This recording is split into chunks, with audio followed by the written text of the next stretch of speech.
সমাধান করে দিবেন তাই না ভাই? মায়া তো যাইবো না। মায়া যাবে আমি না, মনে আপনি না করি করলে এখানে যাইবো। কোনো সমস্যাই নাই। আপনি সোজাসুজি যে রাস্তা দিয়ে আসেন সেই রাস্তা দিয়ে চলে যাবেন, তাহলে তো কোনো সমস্যা সৃষ্টি হইতো তো না। তুমি আমার লগে যাবা না? না, আমি আপনার লগে যাব না। আজকে তোমার এই অবদান তো আমার জন্য তাই না? কি সমস্যা হয়েছে ভাই একটু বলেন সমস্যা না। হইলো এই পোলাই নাকি এর নার্সিং পড়াইছে, এই মেয়েরে সে ডাক্তার হয়ে যে ভালো চাকরি বাকরি কি পাইছে, এর অস্বীকার করতেছে। আবার নাকি এরা স্বামী স্ত্রী ছিল। এখন মানে তো- দাঁড়ান, আপনি আসছেন কোন জায়গা থেকে?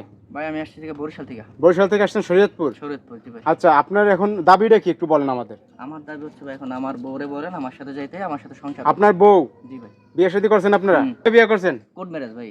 কোর্ট ম্যারেজ করে বিয়ে করছেন? কতদিন বিয়ে করছেন? বিয়ে করছি ভাই আজকে 4 বছর। 4 বছর বিয়ে করছেন। জি। এই যে আপু, বলেন। এখন এই ভাই দাবি করতেছে আপনার নাকি তার স্ত্রী, আপনার নাকি পড়াশোনায় ব্যয়ভার বহন করছে। ভাই আমি সত্য কথা বলি, পড়াশোনার পিছনে সে খরচ করছে, সীমিত কিছু কিছু টাকা পয়সা দিয়ে আমার হেল্প করছে, এটা সত্য কথা। আর বিয়ে হয়েছিল, কিন্তু এখন সর্বোপরি কথা হলো আমি চাকরি পেয়ে গেছি, তাই আমার আর কোনো দরকার নাই। আমার যেহেতু বিয়ে হয়েছিল, আমি তার ডিভোর্স দিয়ে দেবো, সে চলে যাবে, শেষ। ডিভোর্স দিয়ে দেবেন? ডিভোর্স তো দেন এখন পর্যন্ত, তো আপনি তার স্ত্রী তাইলে, যেহেতু আপনাদের কোর্ট ম্যারেজ হয়েছে তাইলে তাহলে তো চলে যাইতে বলেন, ভালোই বলে আমি ডিভোর্স লেটার পাঠাই দিই তারে। পাঠাইতে দেবেন। এখন পর্যন্ত তো আপনাদের বউ আছেন, তাইলে দেখছেন ভাই, আপনি তো অস্বীকার করেন কিভাবে? ভাই, সে মানলে কি হয়েছে, আমি তো আর মানি না, আমি তারে স্বীকার করতেছি না। আপনি মানবেন না কেন? এটা কি গার্জেনের কথা? দাঁড়ান, আপনার কি হয়? আমার মেয়ে। আপনার মেয়ে। তাই এই যে ঘটনাগুলো ঘটতেছে, এই যে এত কিছু ঘটে গেল, আপনি কি জানেন না এগুলো? অবশ্যই জানি। বিয়ে হয়েছিল আপনার মেয়ের সাথে? সত্য কথা বলবেন। বিয়ে হয়েছিল। সবই জানে। বিয়ে হয়েছিল। বিয়ে হয়েছিল, 4 বছর সংসার করছে। টাকা পয়সাও দিছে, এটাও জানি। হ্যাঁ বিয়ে যে কোর্ট ম্যারেজ করে করছে, এটাও জানি। হ্যাঁ। ডাক্তারি লাইনে পড়াইছে, এটাও জানি। টাকা পয়সা দিছে? হ্যাঁ, টাকা পয়সাও দিছে। এখন মেয়ে ভাত খাবে না, এর জন্য আমি দায়ী না, আমি ওটা জানি না কিছু। তা আপনি জানেন নাকি? আপনি গার্জিয়ান, আপনি জানবেন না? সে যদি না খায়, আমি জোর করে তাকে খাওয়াইতে পারবো? এটা এক বিষয় তো মুরব্বী খারাপ কথা বলে নাকি?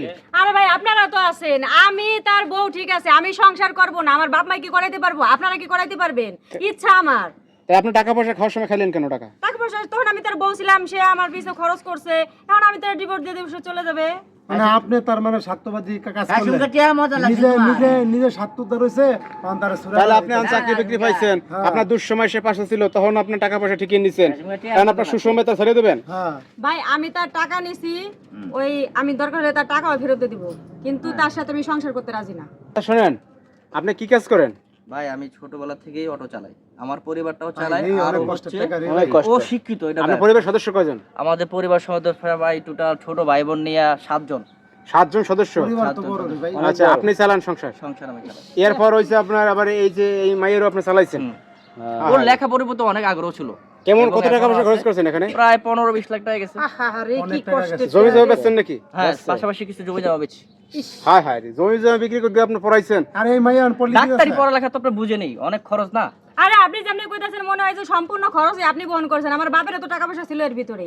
ভাইয়েরা আসলে দেখেন, এই যে শরীয়তপুরের এই ঘটনা, আসলে এখন এই বাইর কি করা উচিত অবশ্যই আপনারা সেটা কমেন্টে জানাবেন।